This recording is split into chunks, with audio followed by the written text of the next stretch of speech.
thank you for showing up to this LinkedIn Live and also going to my channel on YouTube. Where's Your Next? So this is the Where's Your Next Talent Vlogcast featuring Shannon and Pritchett today. I've been actually wanting to do this with my friend Shannon here for almost 2 or 3 years now, and we finally got it on the calendar. So it's going to be a lot of fun. So welcome, Shannon. Do you want to tell the audience about who you are and what you do and where you've been and your journey, and then we'll dive into some of the news and talk about where we're at right now. Yeah, I'm Shannon Pritchett. I'm a VP of marketing at Hire Easy.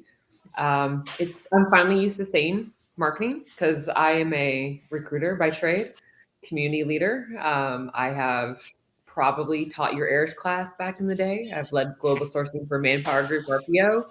I've been a community leader for both SourceCon and Career Crossroads, and doing the marketing thing for about 4.5 years. But I've been to a lot of places. I mean, is there a job I haven't worked yet? Awesome. Yeah, and you've done some amazing things. So what was your journey like at SourceCon? What was that like? I mean, you saw a lot of the preliminary stuff that came out, just some of the evolution of the last few years since COVID, just a very unique perspective Yeah. from where you sit and seeing the whole marketplace as a whole. So I think that's why I wanted to bring you on, because you have a great perspective on what's happening in the marketplace and where our conversation is about to go. So what do you Right. think? Yeah. Well, I led SourceCon at the absolute right time. I think I love talking about my experience and my time at SourceCon because that was probably the best job I've ever had. I don't think it's a job I could do again, but I had so much fun doing it and for such a long time. I was involved with SourceCon, in its early days when it was still not really known. Most of us were talking through, emails and text messages and stuff like that. And then, lo and behold, there's a community for us to join. And we kind of created this sense of purpose and the sense of community ourselves. So I was very honored to be elected the leader of that. And I had a lot of fun growing it and watching the community grow and, really establish the credibility for the sourcing job. And I think COVID made it difficult for any community leader and organization that's focused on a community strategy. I think we all kind of checked out. It's my cat Birch. That's awesome. Yeah, I have another cat in here. We'll see if he makes an appearance, but I like to lock the animals. It's just great to see him behind you. I know. He's a new addition, but anyways, no. So it was a lot of fun. I think I wish the community was still active under the SourceCon umbrella. I don't think it's anyone's fault or you can't point fingers. I just think it kind of just fizzled. I think we all kind of just moved on to other things. But I think it's so needed now more than ever before, and I'm glad to see so many new communities pop up. ERE just wrapped up, so I mean they're still very much active there. We're doing the community thing at Hire Easy. Obviously, Career Crossroads is a great community for leaders and any members that are part of it. Matt Stanny is doing a great job with Talentful, and so there's a lot of good communities out there. Employer brand community under Brian Cheney. I just think that it's hasn't lost its luster. I just think it's needed more than ever before. And I hope people take it as seriously as I always have. Well, yeah, and you've done something really good with the recruiter therapy sessions that you do, which is a nice little touch that you guys have. Yeah. Switching gears, I want to talk about, let me throw up on this PR Newswire article here. Yeah. The ADP jobs report came out, and I've been watching that carefully. As you look at that side by side with the government BLS report, the Bureau of Labor Statistics jobs report, which is right now it's a little bit in limbo because of the shutdown. So ADP's report is becoming more and more important, interestingly enough. But here's what it shows from the last. I'm just going to pull that up here so you can see this. It actually had more jobs than they thought it would. So now that I pull this up, you can see private sector employment increased by 42,000. In October, annual pay was up 4.5%. So the economy is doing things. I think, the other thing that was interesting about this that happened, if you look at the trend line, there was a couple months in summer where they lost. September it showed a slowing. That was the same with August and July. So there was like a 3-month kind of, it was almost like seeing the flat line on the, just on the jobs itself. And so that was a little bit concerning. But, some of the highlights of this report, just talk through it and then we'll get your opinion on it. Why do you think it's slowing? And we'll talk about the layoffs and why that's happening. It's just there's a lot of things to kind of talk about. So last month delivered a rebound from 2 months of weak hiring. That's the headline. But the bounce wasn't broad-based. Education, healthcare, and trade, transportation, and utilities led the growth. Now, that doesn't surprise me. Education and healthcare are always robust. They kind of hold up the rest of the market when it's kind of down.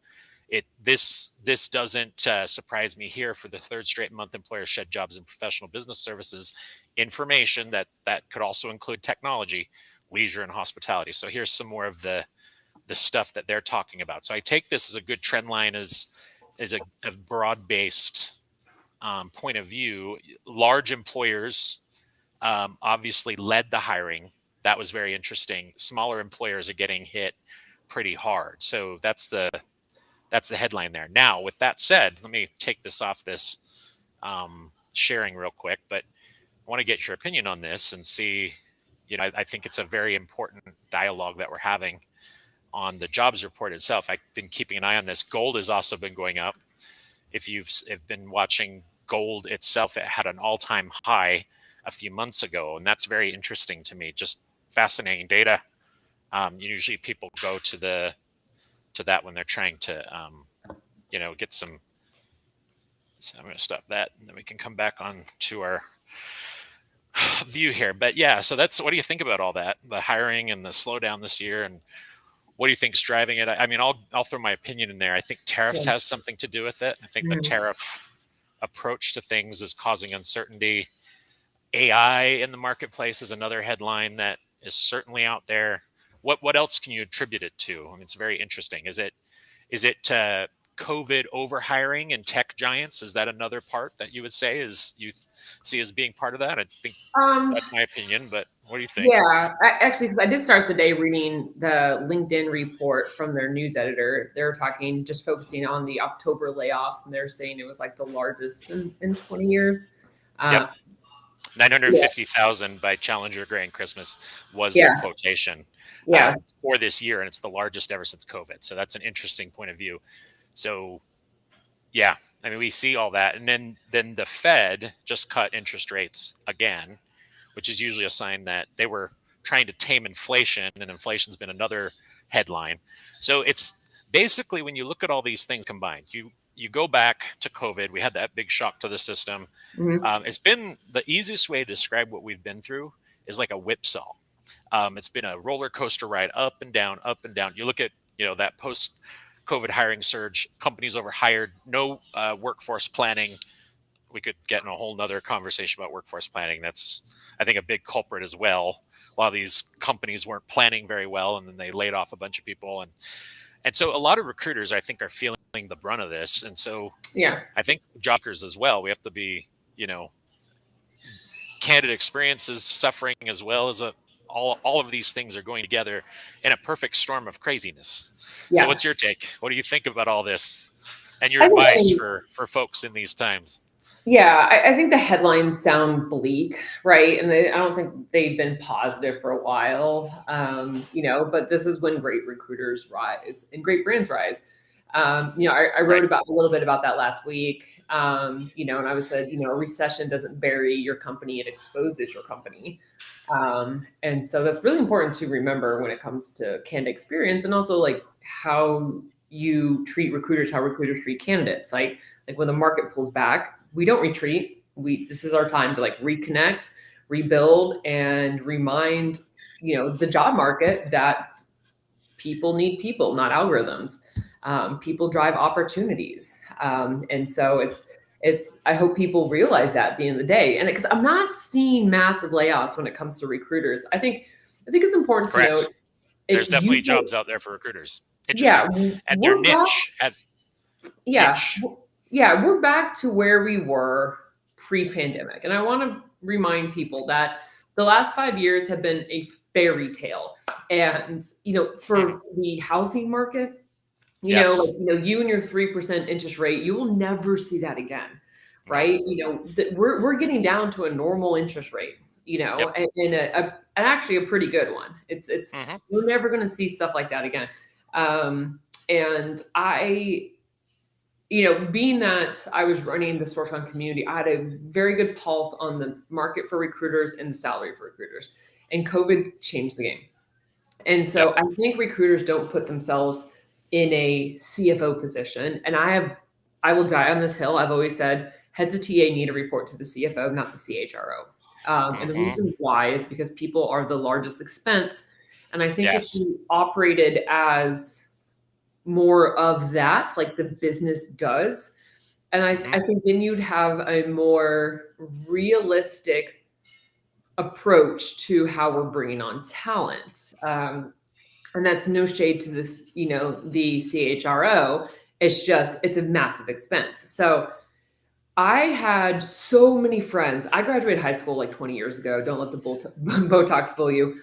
Longer than 20 years ago, 20 plus.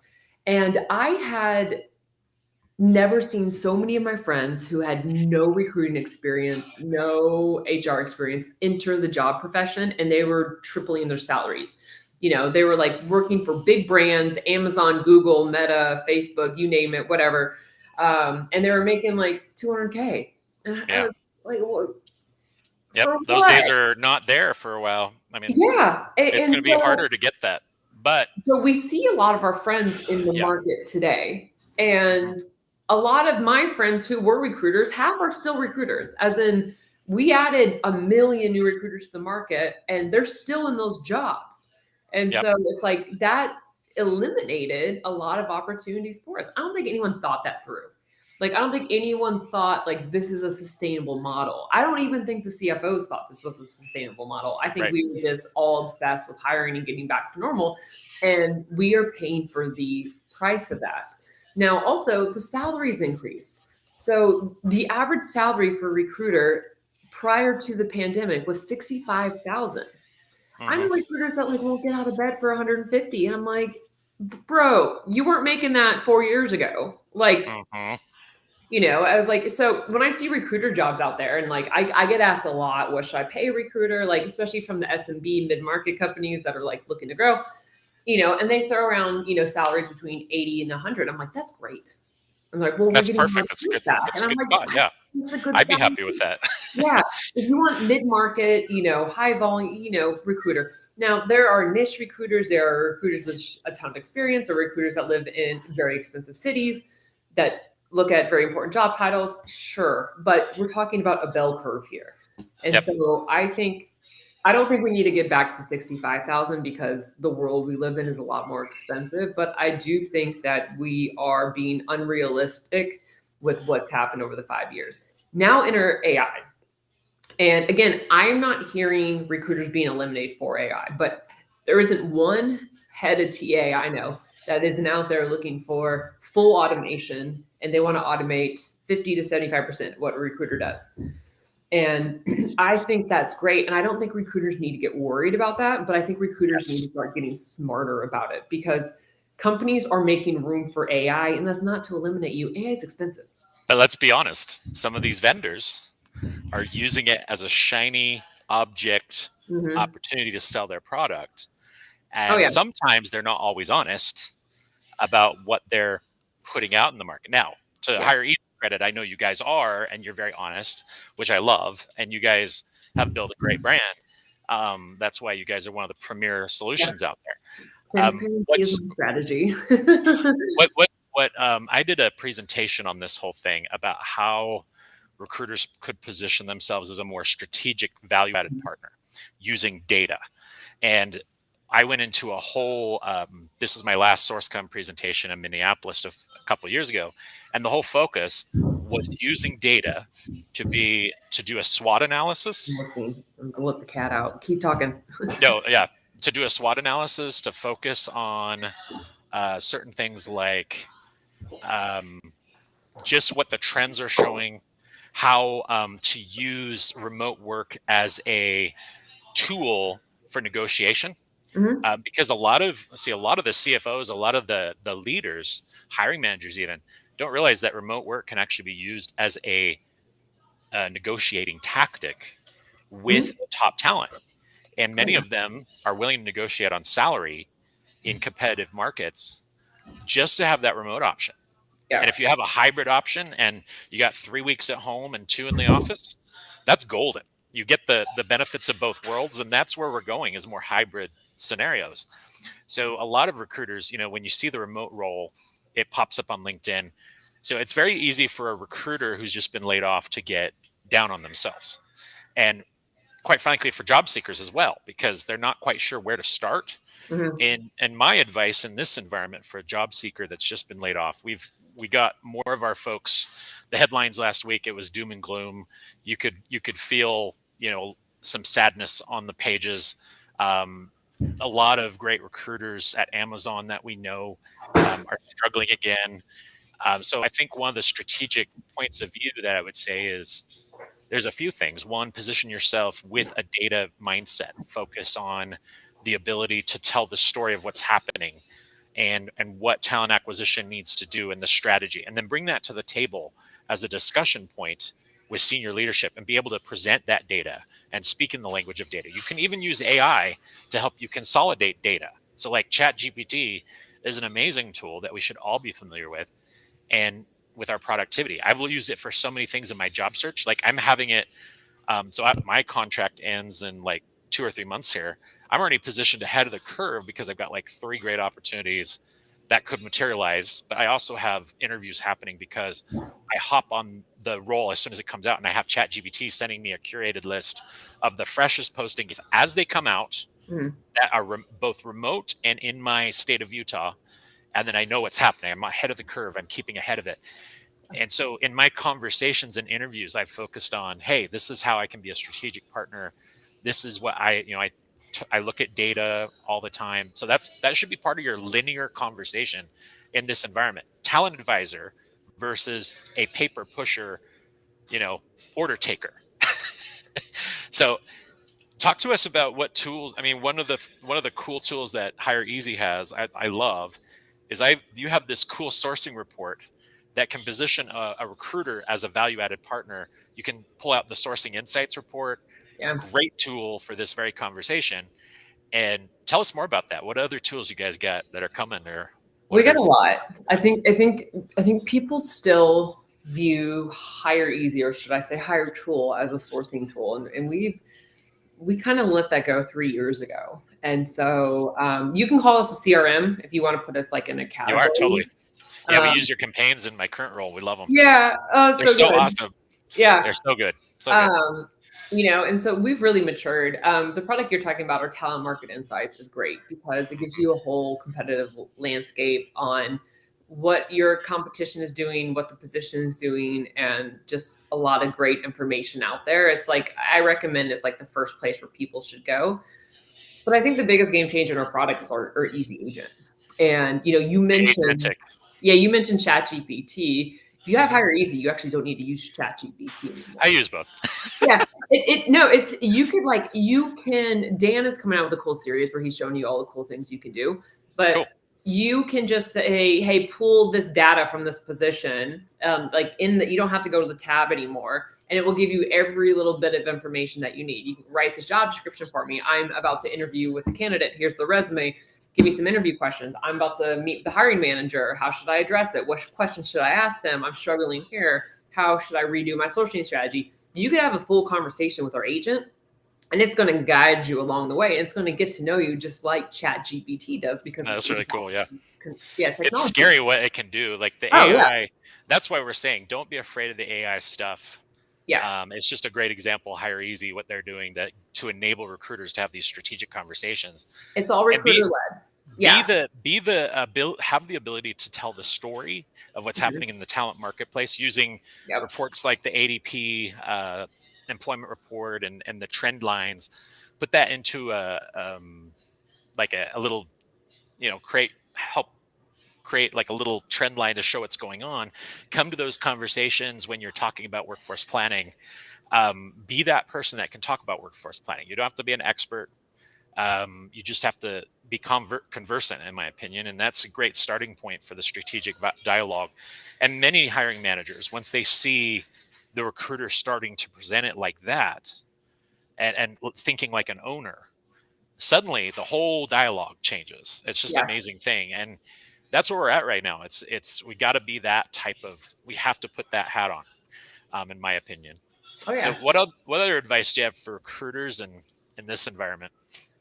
Give up LinkedIn. Get off LinkedIn. Like that is like it is. I don't think people know what goes on behind the scenes at LinkedIn. And I'm not afraid to like stand up and say it. I know they just had their conference and your head of TA and your CHRO probably got wined and dined and paid for. But LinkedIn is coming for your job. They have told people that. Like it is 3-4 times more expensive than any Hire Easy like product. And I'm just talking about our competition. There's obviously a lot of sourcing tools that are 40, 50 times cheaper than LinkedIn. It's the most expensive business license any business professional can own. That is your engineering team, your finance team, your HR team, you name it, your graphic team. It's the most expensive business license on the market. That bubble has burst.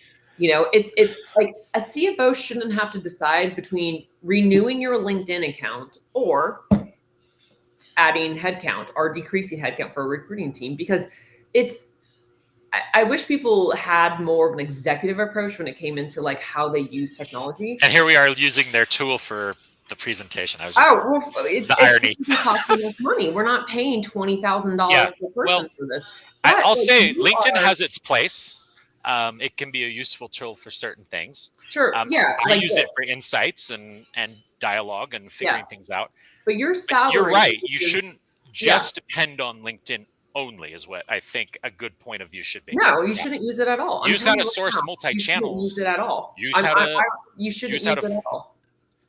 Don't use it at all. So yeah, sure. Like have your profile. Use it for like Facebook. Or use Facebook sourcing. Use no. You don't need. No, I'm saying use Facebook sourcing too. You can. There's people on Facebook. It's amazing. And no one's searches. I don't think anyone's even using Facebook. That's like saying they do. Like TikTok. I'm serious. They do. There are people on it. They do. It's like 99% of this industry is not going to use Facebook for recruiting. I know, but you can. But 99% are going to use their LinkedIn recruiter license. But you find so that the key to finding great talent is using a multi-channel strategy. No, I'm serious. I'm honestly serious. I use so many different kinds. I'm just saying it's not hard to find talent anymore. It's not. That's what I'm saying. No, tool. You're absolutely right. I'm agreeing with you. And we've automated source GitHub. GitHub's free. I mean, there's so many different ones you can use. So you don't need LinkedIn Recruiter. It's like I don't think recruiters realize. Okay, so you were making 65. Now you're making 165. Your LinkedIn license has gone up 10K since the pandemic. Right. And I agree with you. I agree with you on that point. 30%. I was just making the point that you should be using multi-channel strategy as well. Fully loaded simultaneously is now 4x what it was 5 years ago. Totally true. And we wonder why companies need to do layoffs. And I tried to say this earlier, but we went in a different direction. It's not AI technology that's expensive. It's AI infrastructure that's also expensive that companies have to pay for. So the operating costs have gone up significantly. So it's not like a business is looking to like what Facebook is doing, what Salesforce is doing. They have AI products that cost money. Every time somebody talks to our agent, we pay a lot of money for that, right? So that's a part of the operating cost for the product. And LinkedIn, by the way, has agentic technology now. So it's every time you're going to talk to their hiring agent, that costs money for LinkedIn, for Microsoft. So it is, I just think that it's gotten to the point where it's so expensive and you're not going to get the same results for it as well. And the people coming to Hire Easy, like the thousands of customers that we have, gave up LinkedIn for us. And then not only are they saving millions in return, but they're seeing better results. So I look at recruiters and I'm just like, now, by the way, if your company is all in with LinkedIn and they're going to keep using it, then by all means, use what your company has. But like if you're in leadership and you're wanting to like actually impress the executive team and you want that seat at the table, bring down operating costs. Well, where I was going with my thought earlier, and I didn't want to interrupt because I think you were making a great point, was that LinkedIn is, if you're using just LinkedIn, I think this is where you were going with this. It's almost like you're a one-dimensional recruiting Agreed. function. Yeah. Whereas if you're using a multi-channel strategy, I was saying like if you use Facebook, if you use GitHub, if you use Stack Overflow, if you're using professional associations, tools like Hire Easy and Seek Out, I'll throw them in there, but Seek Out does this a similar product. You should evaluate multiple channels of sourcing for the benefit of your company to try to lower costs. Yeah. And if you're only using LinkedIn, you're gonna pay a boatload of money, and you might be missing out on other options and tools that a gifted sourcer could help find and cut down costs on hire. Yeah. That's where, and so the other problem is if you're only using that, then I guarantee your agency spend might also be high if you're just using a LinkedIn strategy. Ironically, it's very strange, isn't it? Yeah. So and so agency spend is going down as well with it, and a lot of agencies also Crazy. use LinkedIn, and they work off of margins, and it's just like it's so funny. It's like being in debt. Okay, it's like you're massively in debt as a family. Like, let's just say that, because like I think we've all been there. Massively in debt as a family. You're doing your best to get by. You need to make some changes, but you still go out to the most expensive steakhouse every night for dinner when you have cheaper options, which will save you money and make it more sustainable. And you're missing talent because not all talent is on LinkedIn. There are software engineers that don't put themselves on LinkedIn because they don't want to get pinged every day. Oh yeah. And so that's a point of view you need to embrace, is that now, by all means, definitely use LinkedIn tool, because you can use the site command to x-ray the thing and still find your candidates. Still works. It still works. Yeah. And they're trying to scare you and say it doesn't. But I don't think we have a sourcing. This is like where I was going. I don't think we have a sourcing problem right now. I don't. Yeah. This is a candidate-driven market. You're going to post a job. You're going to get 1,000 candidates immediately. Now, or employer-driven 30% are fake, but and there's so, a lot more of a lot more people on the market than normal right now. Yes. And so that means that your challenges of finding people aren't as going to be as high, but you still need to have a multi-channel sourcing strategy in order to make sure you're not leaving anything on the table. Not really. If you're getting what you need from an inbound perspective, then you don't need a sourcing strategy. And I think I can see that. I could see that point of view. Sure. Yeah. I always think that you should always have a sourcing strategy from a strategic point of view. Sure. Yes. From a strategic talent finding. But I see your point on that too. Yeah. Yeah. I think like this is why I love sourcers, because to me, it's like, they're not just part of your team. They're there when you need help. Like, it's a proactive position to get you. That's right. Space, right. Yeah. It's the strategy part of it. Yeah. And that's why I'll always die on the hill of sourcing. I always will. Oh, me too.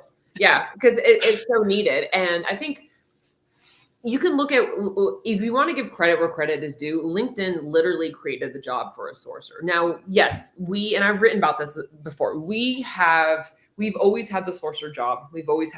That's always existed. You can go back and talk to people who did it in the 90s, right?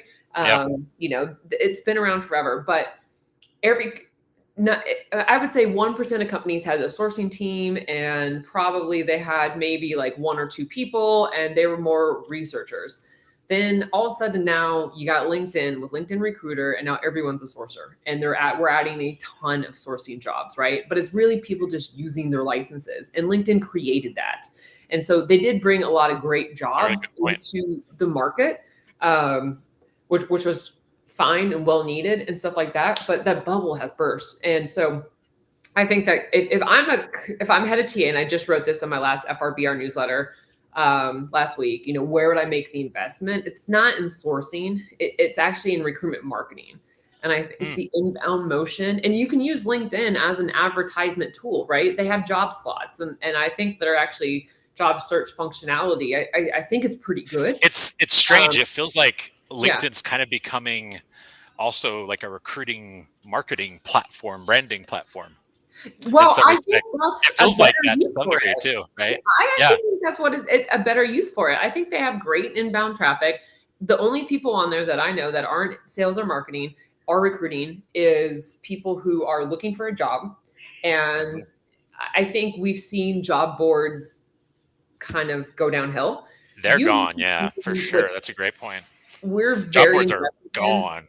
Yeah, we're very invested in on our team, which is generative engine optimization or AI engine optimization, but it's how you are being indexed or returned in AI answers or AI overviews in the LLMs.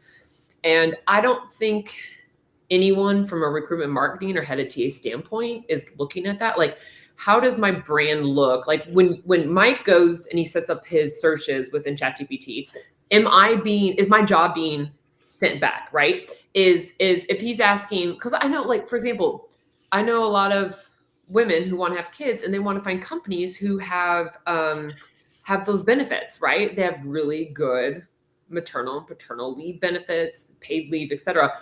You know, so they're going to go to ChatGPT and they're going to, what companies can I target? Is your job going to be indexed? Are your benefits going to be indexed? Because we've entered the market. And I know a lot of heads of TA are asking for this. What I mean by that is they're asking for some kind of a portal where people or job seekers can ask questions, get answers about jobs, but also that's a lot more effort on the candidate side when it's so much easier for them just to go to ChatGPT and get a broad overview. Yeah. And there's a lot of like that's my marketing strategy right there is how is Hire Easy going to be appeared within the LOM searches. Most of my leads come from ChatGPT, but are we putting enough emphasis on that? Because I think that's like the next wave and how people are going to start looking for jobs and finding jobs. You are already doing it, Mike, which doesn't, I mean, not surprised you're ahead Mhm. of the curve. You're the most proactive, hardworking person I know. But like, that's where I think we're headed. And if you can beef up your inbound strategy, that's going to make outbound sourcing that much better. That's a great So, point. I love that point. The other thing I was going to say, and to kind of piggyback off this and where you're going, and I like where your head's at. I think the strategic thinking point of view, be conversant as a recruiter in other areas of HR. yeah, So, for example, if you don't know other areas of HR and you just have been in staffing your whole life, start looking for opportunities to expand that knowledge base, because having that HR conversant ability in other areas of strategic HR, whether that's workforce planning, whether that's organizational development, whatever, just get some broader points of view, because then you're going to be more valuable. mhm, And as you expand that beyond and start seeing the big picture from a whole people perspective, that's going to make you so much more powerful in today's market, because that's where we're headed. Is you might have to take on other hats if other areas of your function kind of get consolidated. And yeah, that's the way you should be thinking. Don't be scared of AI. It's not going to replace you entirely if you're proactive. In fact, I think it's the lower volume activities, or the lower value activities, the repetitive stuff, that's yeah, going to go away. The strategic thinking is where your brain needs to go. And that goes for other job seekers. If your area of expertise touches other areas of the business, get conversant in the spots that you're interfacing with.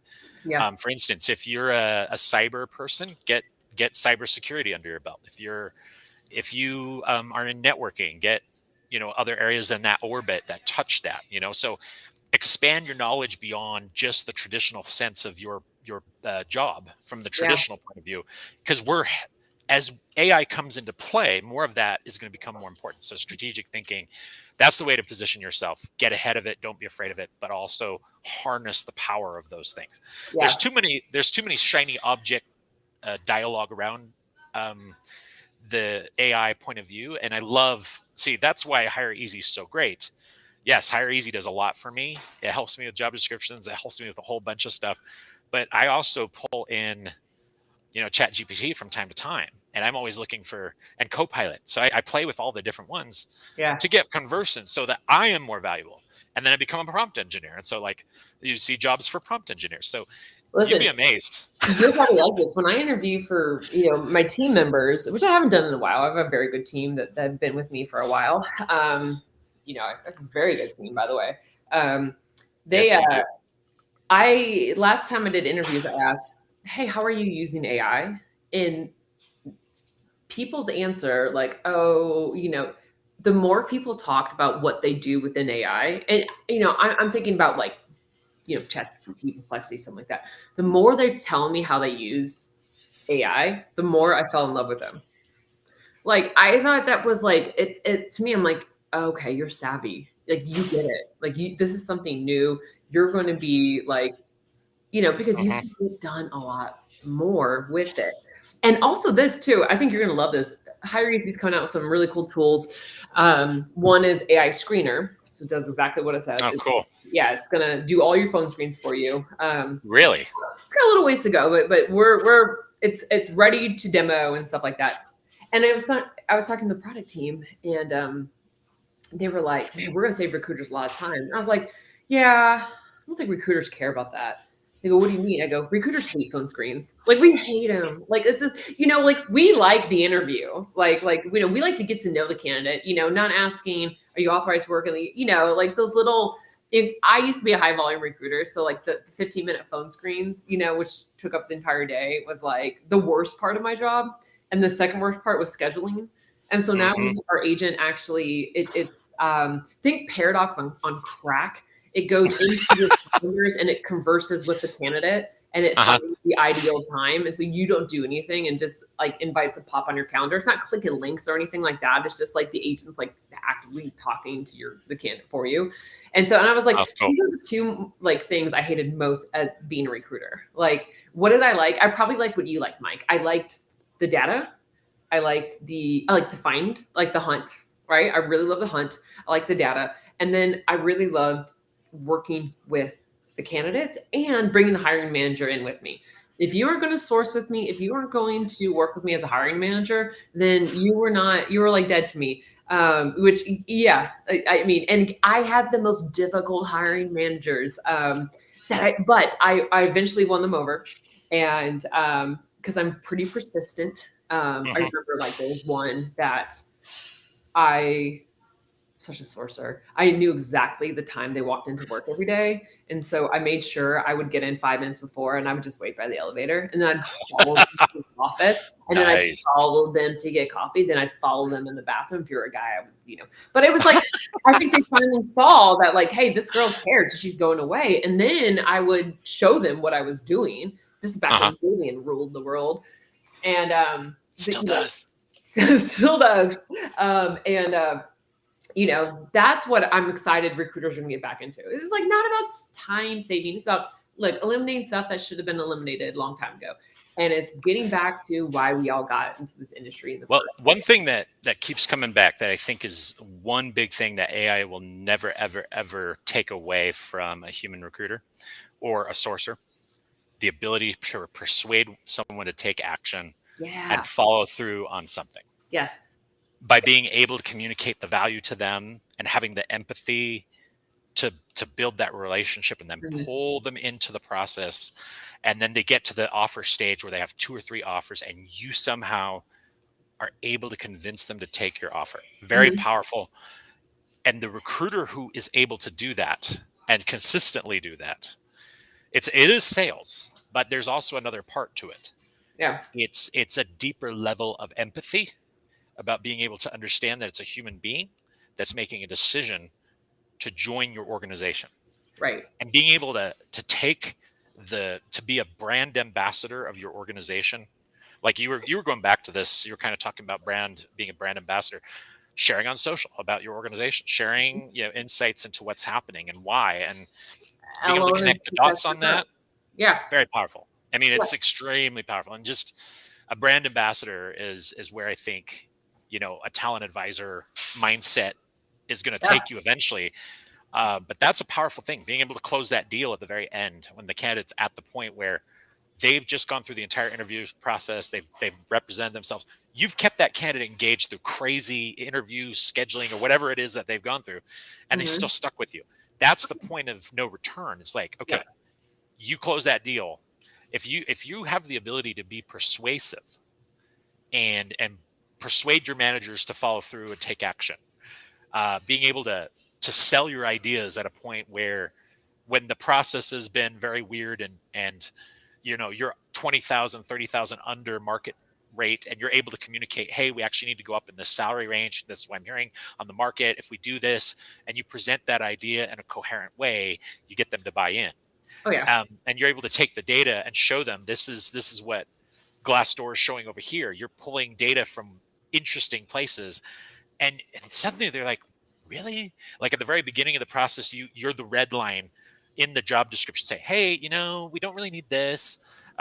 We know that this, you got your most successful person over here. That's your top performer. Do they have these two things? If I remember correctly, they don't. We just hired this person. They didn't have these two things. The hiring manager's like, you're right. And they're my top performer. Gone. You have more candidates. So just that's where the data and in the intake meeting. So all these points of view, those skills still matter. Yeah. And it's just like, that's where the conversational ability to change minds and hearts is still very powerful. Yeah. To this day. Yeah, absolutely. Absolutely. Yeah. Well, we're getting to time here. Do you have anything else you want to add? Or I think I want to be respectful. No, I just think that, listen, you and I are talking about recruiting that existed 15 years ago. And I think that's what we're getting back to. You brought up Facebook, and I was just, as you're telling your story, I realized a lot of my Facebook connections are former hiring managers I've worked with and former people I've hired, because you got to know them so well. And I'm not saying every candidate you talk to, you got to add to your Facebook. People do that anymore. Well, I'll just throw this out there. Blue collar people are on Facebook and they're not on LinkedIn. Yeah. So, and I found a lot of them. I'm telling you, I found people and hired them from Facebook. It's fun. It's fun. It's the funnest thing. When you come to the table and you're like, I didn't hire this person from LinkedIn. I hired them from here. And then you tell a hiring manager that, they're like, you did what? And you're like, yeah, that's what happened. I hired them from this channel over here. And then later you're like, and I did hire this person from LinkedIn as well. It's such a great conversation because it shows your true value. You're not just using one thing. You're not a one-trick pony. That's what I'm saying. Yeah. Yeah. Cool. Yeah. Yeah. So it's been a fun conversation. What Love other things? With you, Mike. Thank you so much. Yeah, absolutely. Do you have anything else to close on? No. All right. Well, keep your heads up. Keep your heads up. Keep going, guys. Well, Shannon, thank you for your time. It's been great. And from Where's Your Next, we'll see you soon.